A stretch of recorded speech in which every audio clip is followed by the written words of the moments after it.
Bienvenue sur Teach, votre mission d'enseignement et de maturité spirituelle. Depuis le début de cette semaine, le but de notre maturité, le domaine dans lequel on devait devenir mature, on est en train de le faire, c'est d'être capable de reconnaître lorsque notre premier amour n'est plus comme avant. Et surtout être capable de savoir que faire, comment maintenir au quotidien cet amour pour qu'il ne tombe pas en faillite, pour qu'il ne décline pas. En finissant cette semaine, parlons-en finalement. Comment cultiver au quotidien, matin, midi, soir, comment maintenir dans notre quotidien cette flamme d'amour? Pour ne pas avoir à faire tout le temps des évaluations après 3 mois et se dire « Ah, c'est plus comme avant ». Comment veiller au quotidien et maintenir, alimenter cette flamme de notre premier amour à Dieu? Je vais vous proposer, comme d'habitude, 4 choses à faire, mais je me baserai sur une belle histoire de Jésus-Christ et vous verrez que c'est très, très intéressant. Alors, let's teach. Grandissons ensemble.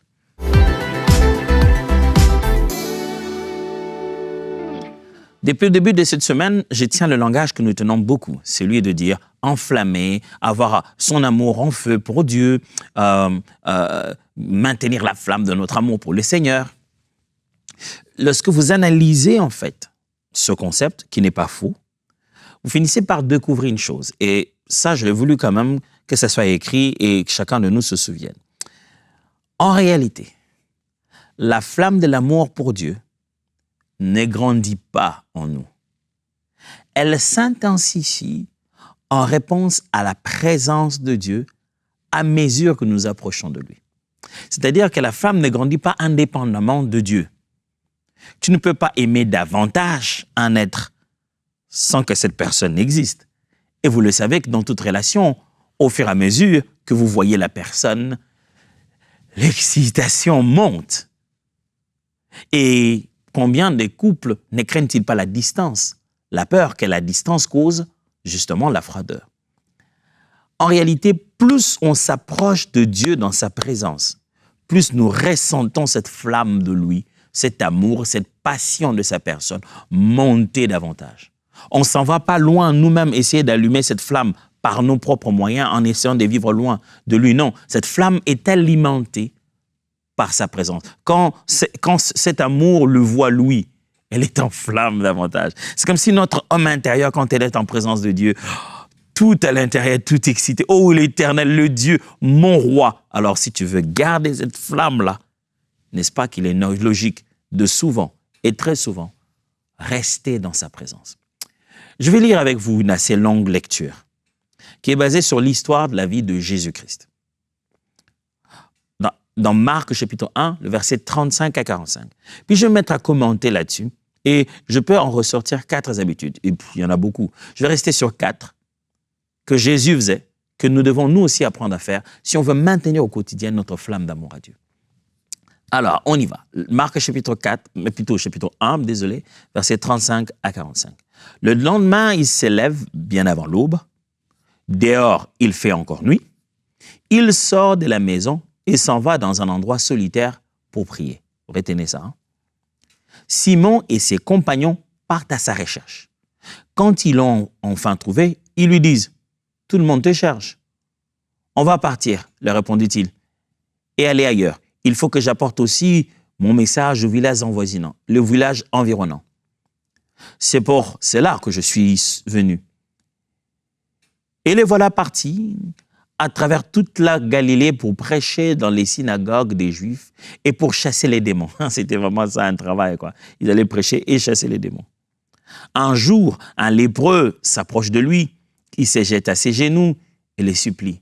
« Si tu le veux, tu peux me guérir et me rendre pur. » Jésus rempli de pitié pour cet homme, étend sa main, touche les lépreux et lui dit « Oui, je le veux, sois purifié. » À l'instant même, la lèpre disparaît et l'homme est guéri. Jésus lui dit aussitôt de partir. Après lui avoir fait des sévères recommandations. Attention, ne parle à personne de ce qui t'est arrivé, mais va tout de suite te faire examiner par l'un des prêtres et offre pour ta guérison ce que Moïse a prescrit dans ce cas. Cela leur pourvoira qui je suis. Mais À peine parti, cet homme se met à raconter à tout le monde ce qui lui est arrivé, de sorte que son histoire se répand partout. Résultat, Jésus ne peut plus se montrer en public dans une ville, il doit se tenir en dehors des villages, dans des endroits peu fréquentés, mais là aussi, les gens continuent à venir de partout pour le retrouver. Vous savez, quand vous lisez la Bible, c'est là que vous commencez à comprendre que certaines choses qui nous scandalisent ou pour lesquelles on est des fois écœuré aujourd'hui sont totalement vraies. Que lorsque Dieu commence à utiliser quelqu'un dans une vie de miracles, sa popularité devient difficile à gérer. Jésus a bien voulu gérer ça, mais l'homme n'a pas suivi les instructions.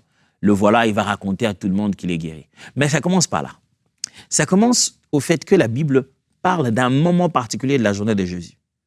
J'ai voulu trouver un texte qui donnerait une image d'une journée typique de Jésus. Ce n'est pas la seule journée, il y en a beaucoup plus, il y a plusieurs textes. Mais je choisis Marc parce que Marc est très pragmatique. Il raconte un peu l'histoire de la vie de Jésus comme une prédication. C'est vrai que dans Luc, dans Matthieu, on aurait pu trouver aussi des histoires, ça serait long le texte. Je vous lis cette partie pour que vous voyez à quoi ressemblait un peu au quotidien, parce que notre objectif, n'oubliez pas, c'est comment maintenir la flamme de l'amour, du premier amour au quotidien. Donc, au jour le jour, à quoi ressemblerait la vie d'un homme enflammé pour Dieu? Meilleur exemple, Jésus de Nazareth. Alors, voilà cet épisode. La Bible dit, le lendemain, il se lève bien avant l'aube. Dehors, il fait encore nuit. C'est-à-dire, le soleil ne s'est pas encore levé, que lui s'est déjà levé. Il sort de la maison et s'en va dans un endroit solitaire pour prier. Comment faire pour maintenir la flamme de l'amour de Dieu au quotidien? On va le faire à la manière de Jésus. La manière de Jésus, oui. Jésus cultivait la présence de Dieu. Ouais. Cultiver la présence de Dieu. Pasteur, c'est quoi ces termes-là, cultiver, littéralement, en action, ça signifie quoi? Ça signifie maintenir une vie de discipline de prière, de la parole de Dieu et de la sanctification. Dans toute cette histoire, vous allez voir, Jésus avait des habitudes pour cultiver cette vie de la présence de Dieu. Ça demande des sacrifices. Regarde, il s'élève avant qu'il ne soit jour, avant que les activités de la journée remplissent son temps. Il précède l'aurore. Des habitudes que David avait aussi, n'est-ce pas? David le dit, je précède l'aurore. C'est important, mes frères et sœurs. Si vous voulez maintenir au quotidien votre flamme avec Dieu, vous devez avoir un temps privilégié. Appelez ça un culte personnel, appelez ça mon moment de temps personnel, mon quiet time, comme certains me le disent, mon temps seul de méditation. Mais Jésus lui précédait même l'aurore et il allait à part, il allait si seul dans un coin qu'on le cherchait, on n'arrivait même pas à le retrouver. C'est-à-dire, les disciples le cherchent, on doit voyager, il est parti où les gars? Il est allé loin de tous. Cultiver la présence de Dieu. Vous voulez au quotidien avoir une vie d'un amour enflammé pour Dieu, apprenez à reconnaître sa présence avant de reconnaître la présence d'autres choses. Vous savez, nous vivons une vie envahie. Celui-ci, notre téléphone qu'on n'a même pas éteint avant de dormir, il y a plein de choses qui sont déjà présentes depuis la nuit. Quand tu te réveilles, il est mieux pour toi de reconnaître d'abord la présence d'Élohim, la présence d'Adonai, la présence de notre Dieu. Reconnaître, oui, Seigneur, je reconnais ta présence, je te bénis, je te glorifie, je te loue, je t'exalte. Fais-en une discipline. Avant de te mettre à lire tous les messages que tu as, glorifie, bénis le Seigneur. Tu reviendras vers tes textes en ayant parlé à Dieu. Et tu reviendras vers tes textes et tes WhatsApp avec l'angle de vie de Dieu. Et Jésus avait ça comme habitude. Jésus cultivait la présence de Dieu. Je disais ici, pour cultiver cette nature, la présence de Dieu, c'est à la fois la discipline de la prière, mais aussi la discipline de la parole de Dieu et de la sanctification. Cultivez la présence de Dieu, c'est-à-dire éloignez-vous du péché, prenez conscience que vous êtes sacré. Vivez une vie de consécration au quotidien. Dites-vous toujours que je ne suis pas censé tout faire. Tout ne m'est pas permis à me mettre à faire. Tout n'édifie pas. Cultivez la présence de Dieu. Mettez-vous une musique le matin en sortant, cultivez la présence de Dieu. Pendant la journée, ne laissez pas votre tête oublier que vous êtes en présence de Dieu. J'aime souvent dire, ne vivez plus en monologue interne. Prenez toujours conscience que votre vie devient un dialogue permanent.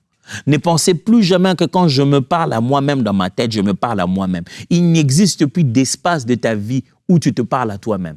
Chaque fois que tu parles, il y en a un autre qui vit à l'intérieur de toi, qui écoute et qui entend. Tu prends cette conscience que je ne peux plus me parler à moi-même, que Dieu est avec moi partout où je sois. Quand je lance une conversation, quand je lance une pensée à l'intérieur, c'est une conversation. Ce n'est pas un monologue, c'est un dialogue.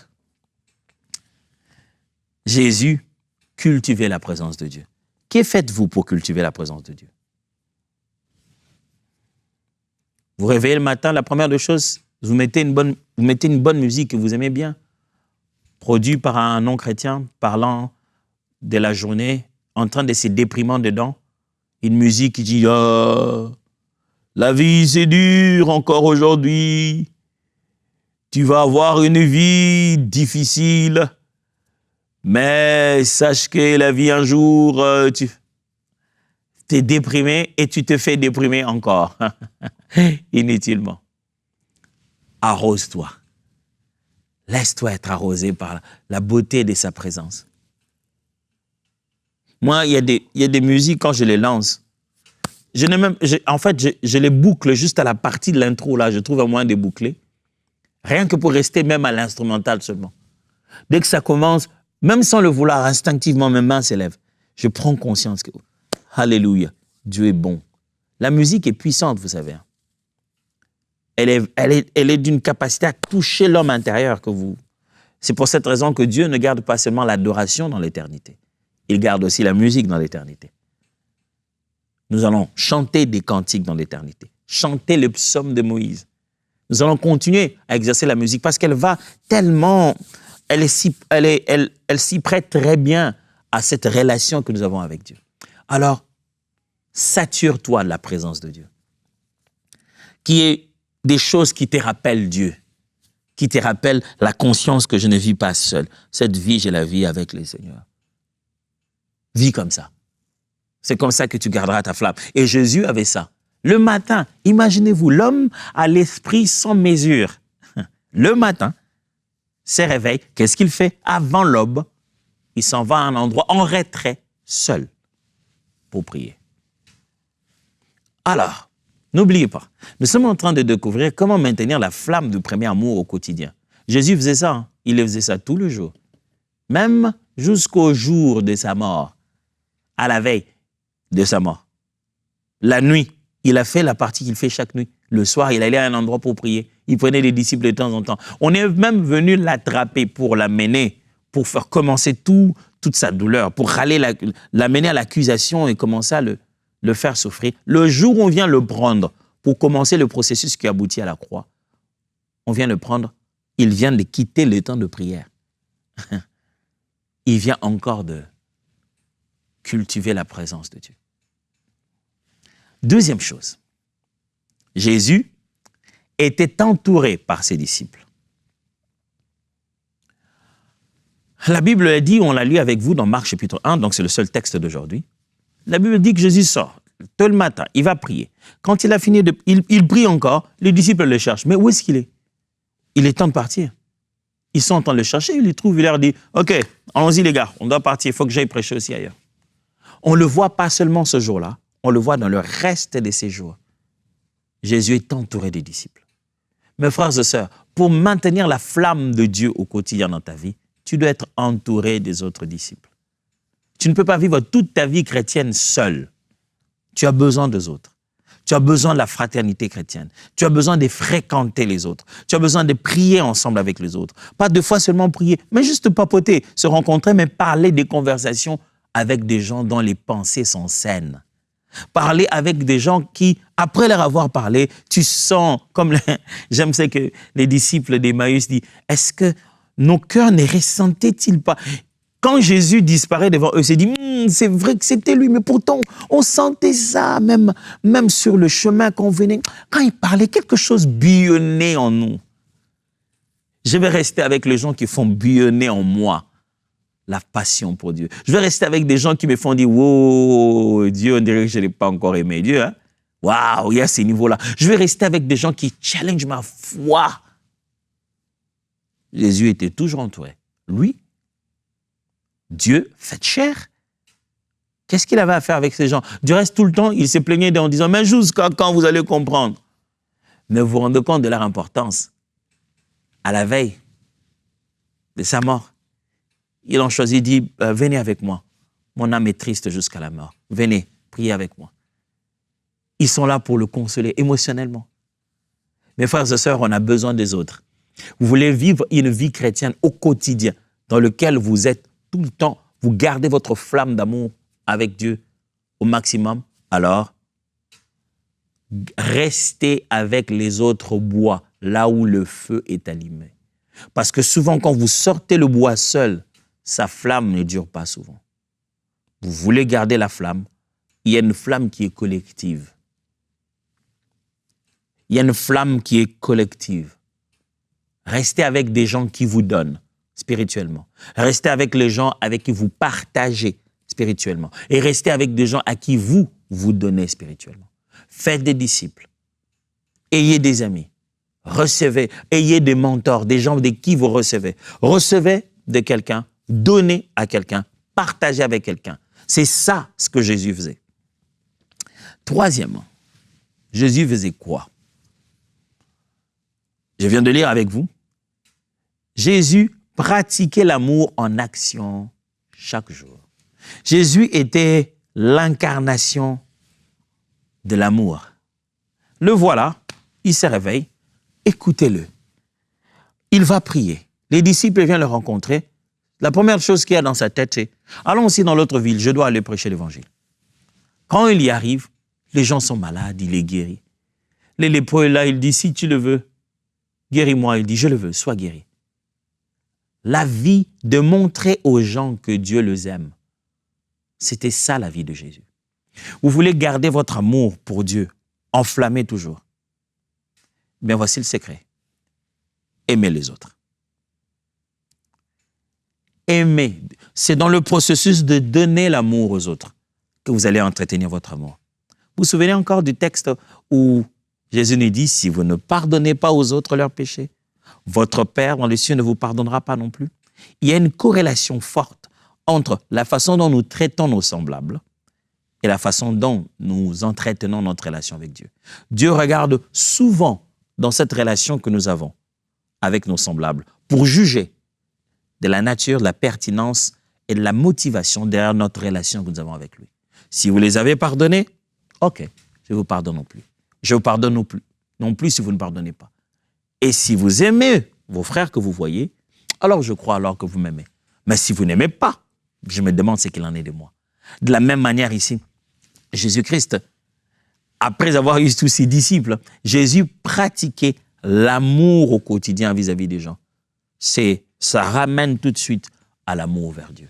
Tu veux garder ton amour pour Dieu, aime les gens comme Dieu t'aime toi. Manifeste l'amour autour de toi. C'est difficile d'avoir passé une journée où tu as donné à quelqu'un, où tu as secouru quelqu'un, où tu as aimé quelqu'un comme tu aurais voulu être aimé par Dieu. Comme Dieu d'ailleurs t'aime. C'est difficile de vivre comme ça et d'oublier que tu es aimé. C'est quand tu aimes que tu te souviens de comment tu es aimé. Mais quand tu ne trouves pas d'occasion pendant la journée à exprimer, à donner de l'amour, à s'aimer de l'amour, tu commences à oublier que toi-même tu es vraiment aimé. Tu veux garder ton amour avec Dieu à fond. Exprime l'amour aux autres. Donne. Ne retiens pas. Donne la joie. Partage tes biens. Partage ton argent. Partage des messages. Partage ton temps. Donne. L'amour, mes amis. Je n'ai pas dit juste une contribution ecclésiastique. Je dis l'amour de Dieu. Qui ne regarde pas les visages, qui ne connaît pas quel membre d'église je suis. L'amour de Dieu pur, qui vient aider la personne qui est dans la douleur, qui ne demande aucune condition à cette personne avant d'être aidée. Donnez de l'amour de Dieu aux autres. Et vous garderez aussi votre flamme de premier amour. Jésus le faisait. Quatrièmement, enfin, Jésus faisait régulièrement l'œuvre de son Père. Le texte le dit. Jésus, il prie, après les disciples viennent le voir, et puis après il dit, on doit aller bosser les amis, on doit aller bosser. Il faut qu'on quitte ici, on doit aller de l'autre côté, j'ai du travail. J'ai l'œuvre de mon Père à accomplir. Vous voulez garder la flamme de Dieu, l'amour de Dieu, le premier amour au quotidien? Faites comme Jésus. Faites l'œuvre de votre Père. Servez. Quand on dit servir, tout de suite, les gens pensent à l'église locale. Donc, protocole, évangélisation, sécurité, médias. Ouais, les médias, maintenant, c'est devenu intéressant. Intercession, c'était ce qui était intéressant à l'époque. Être chez les femmes, être chez les hommes, être à la jeunesse. Musique, on voit ça seulement. Mais quelquefois, le service de Dieu dépasse le besoin de fonctionnement cultuel d'une église locale. Mais c'est au niveau du corps du Christ. Servir le Seigneur peut être aussi secouriste quelque part. Tu ne vois pas direct. Ce n'est pas un travail d'église que tu fais, mais c'est d'abord l'obéissance à Dieu pour aller vers les gens. Servez. Réveillez-vous le matin en vous disant, que dois-je faire? Qu'attends-tu de moi? Vivre tout le jour avec la conscience que vous êtes en train d'accomplir l'œuvre de votre Père. Garde en vous la flamme. Ça vous rappelle à l'ordre chaque fois. Dans votre mental, vous vous souvenez. Ouais, je suis en train de servir quelqu'un. Je suis en action pour un but. Mon frère, servez. Posez-vous la question aujourd'hui. Moi, je sers Dieu comment? Que ce soit par votre argent, que ce soit par votre temps, que ce soit par votre talent, que ce soit par des capacités surnaturelles, que ce soit par votre disponibilité, que ce soit par quelle manière, servez Dieu. C'est ce qui vous permet de garder votre flamme au quotidien. Oh, comprenez-moi bien. Ne mettez pas le service au-dessus de la relation. Servez-les dans la relation.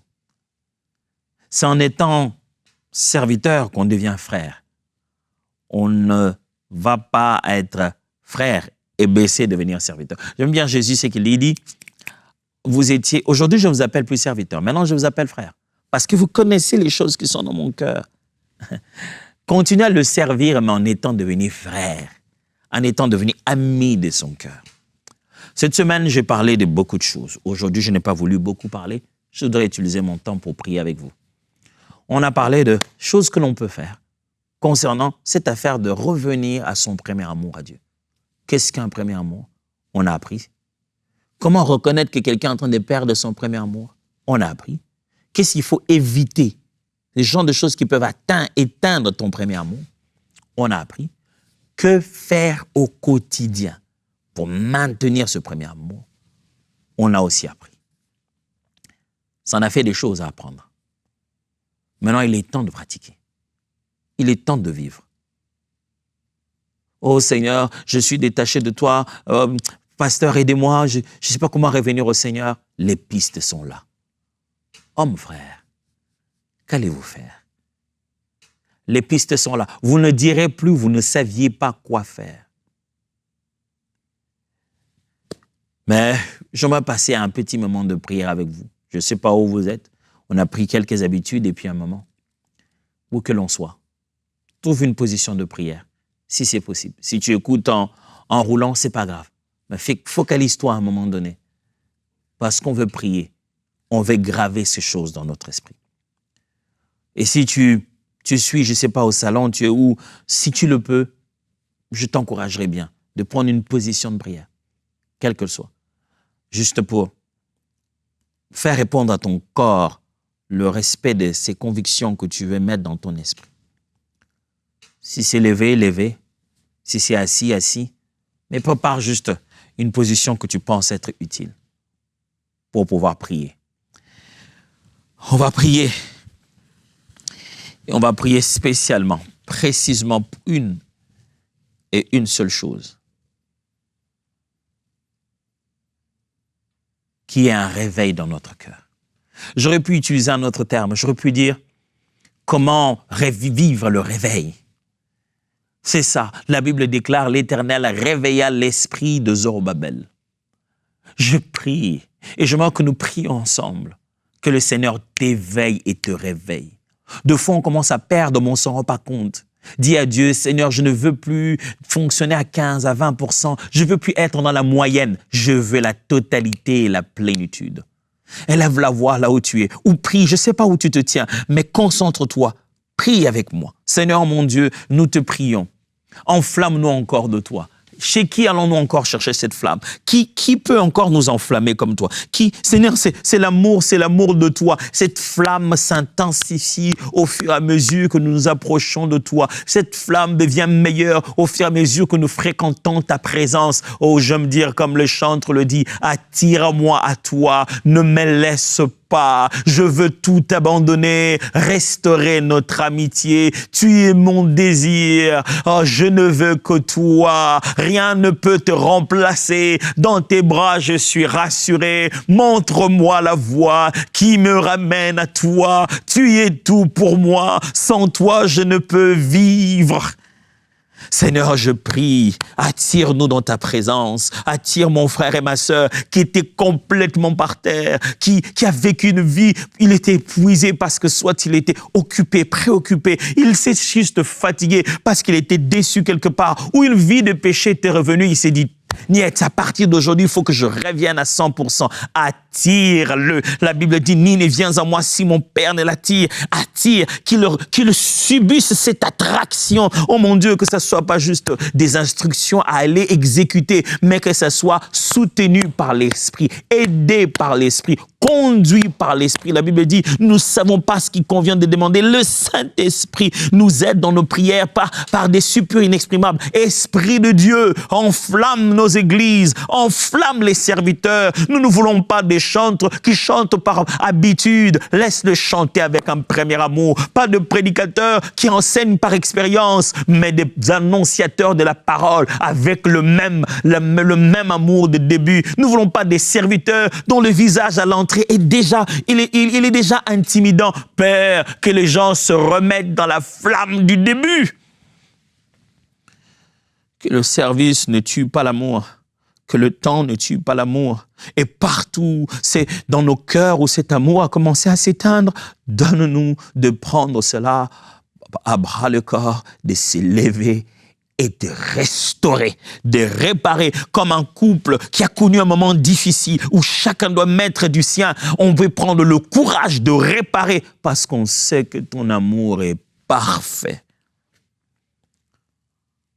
Merci pour ton esprit qui fera cette œuvre certainement dans nos cœurs. Au nom de Jésus. Amen. On clôture cette semaine à genoux, vous imaginez? Dieu vous bénisse. Voyons-nous la semaine prochaine.